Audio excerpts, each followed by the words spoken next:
Ahoy, my friends, Ryder here. Welcome back to another Final Fantasy VII Ever Crisis video. Today I'm heading into the story and once again going to be taking on one of the extra bosses. This time I'm going into First Soldier. I have two of these left to take on. The last one is going to be kind of a banger of a boss, I think. So the last one is going to be the Galambalora Canna. I actually haven't beat this one yet, so you guys can look forward to a guide coming for that in the future.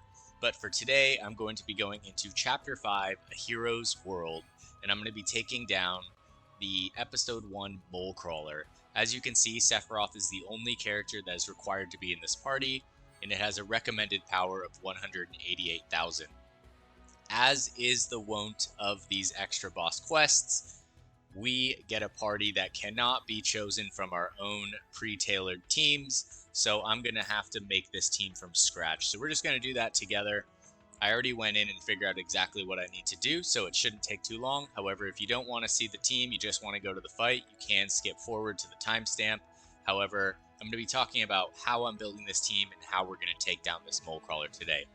Alright, so costumes and limit breaks first. For Matt, I'm going to keep him on Killer Hornet in the Gigantic Shield. Sephiroth is going to stay on the Ice costume. We're going to run Sephiroth Pure Ice God.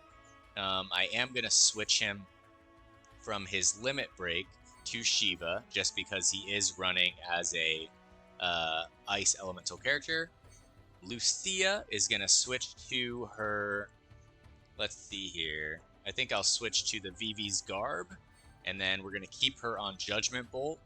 And let's go back here. So let's look at the Mole Crawler just so you guys know what we're getting into. The Mole Crawler is weak to lightning and earth, alright, and resistant to wind. So we ain't bringing anything wind. It inflicts magic defense down with the Tear Gas Bomb. At the end of the fight, it's going to charge up and do Blazing Ray, which is a magic attack.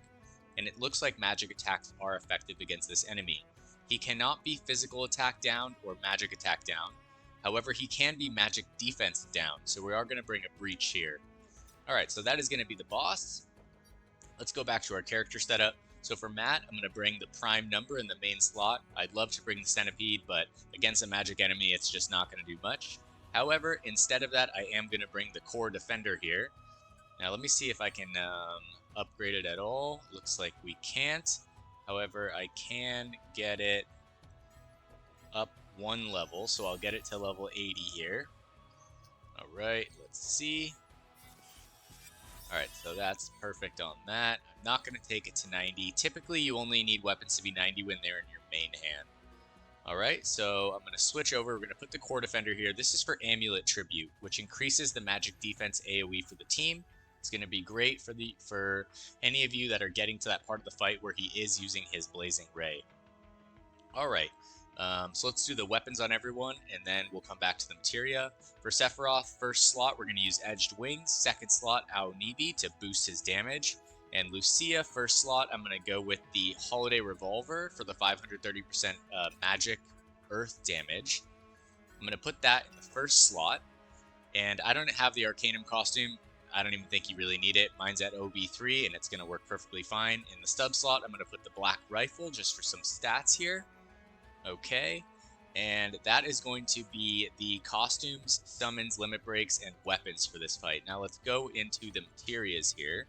From the materias, I'm going to put a single target cure in everyone's first slot, choosing the stats for each individual character. Alright, so let's see here. I'm going to put the physical attack one on Lucia, and then Sephiroth will take another Cura down here. Where is it? Yeah, we'll go with that one. Alright, so that's going to be Curas in all of the main slots. Now for the secondary slots, I'm just going to open these up, change this over to Magic Attack. Okay, and we're just going to choose our strongest Magic Attack stuff here. So, looks like we have, I'll take this Ruin Row right here on Sephiroth. On Lucia, we'll take this Fire Breach just for the high Magic Attack here as well. And then on Matt, however, I'm going to switch this filter over to healing, and we'll put the Mana Breach on him here. That's actually also going to help because he can have his magic defense reduced.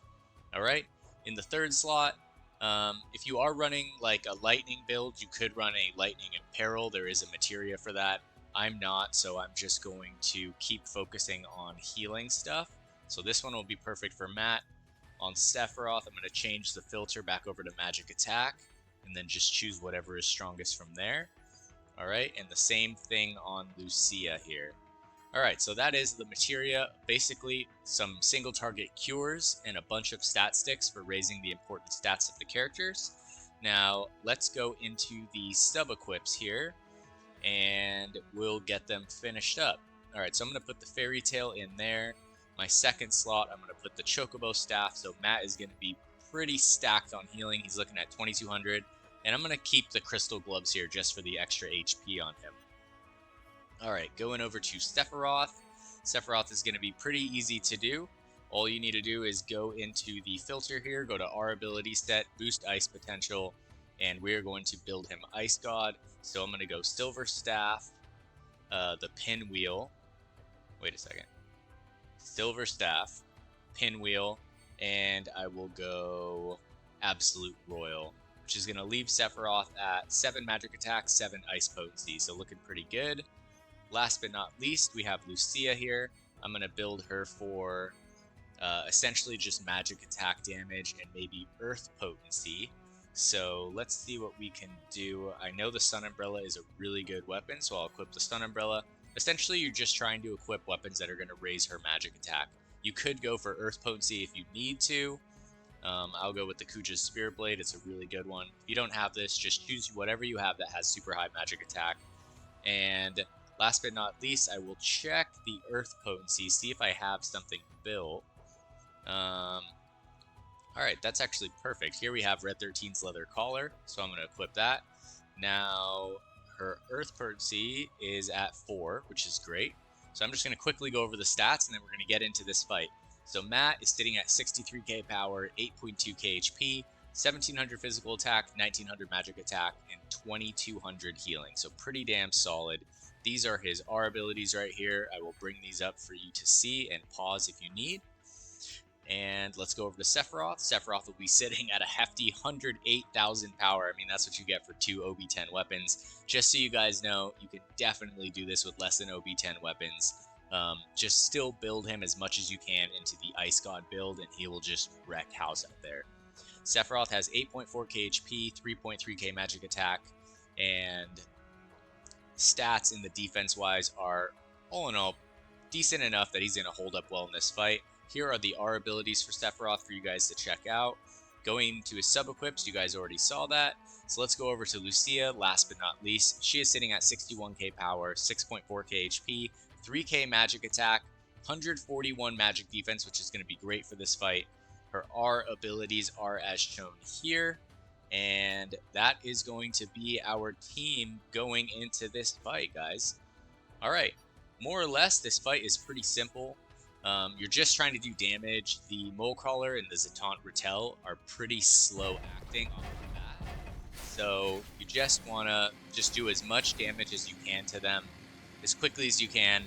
Towards the end of the fight is when it starts to really gear up. Alright, so at the beginning, since Sephiroth is going to be doing his own buffing, I'm going to let the ATB fully charge up here. This is the best way to get the most out of this ATB. Alright, so we're going to get it at full.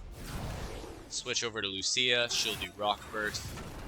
Sephiroth is going to immediately go into Aerial Frostblades, and we're just going for DPS here. I'm going to put a Mana Breach on him. Alright, looks like it's already there. And we're just going to slowly start DPSing this guy down. Curious how Lucia is going to do on damage here. Let's see. Okay, 15k, not bad at all, actually. Alright. And Matt will get in a heal right here. Just make sure you keep everyone topped up, and you should be pretty chill. We're getting to around 3/4 HP right now, so we're looking pretty good. Alright, with Matt, I'm going to heal again. I like to play it safe in fights overall. Alright, we're just going to be DPSing him down. Are you guys excited for the half-year anniversary? I'm so stoked. I think that because we kind of had a smaller crossover for Rebirth, that they're really going to go big for the anniversary. Alright, I'll just throw on the Amulet Tribute right there for the extra magic defense. And at this point, he's going to start charging up his Blazing Ray. So we're just trying to do as much damage as we can right now. Alright. Wow, Lucia's almost out-damaging Sephiroth. He has an OB-10 weapon. I guess that's the power of elemental weaknesses, right? Alright, so I'm going to counter his magic defense down there with Amulet Tribute. It's a great weapon to have in this fight, and it can make or break it for you. Here comes the Blazing Ray. Alright, and it looks like we are going to get this fight off without a hitch. I'm going to use the summons here right about now. And that should be it, guys. It's really not that bad. I don't know how many people actually need a guide for this fight, but I do know that there are some of you guys out there. This is the way that I handled Bullcrawler, making it not so bad of a fight overall. So I do hope that you guys enjoyed this guide today. If you did, drop a like, sub to the channel. I always appreciate it from the bottom of my heart. That being said, I hope you all have a wonderful day. Take care, and peace.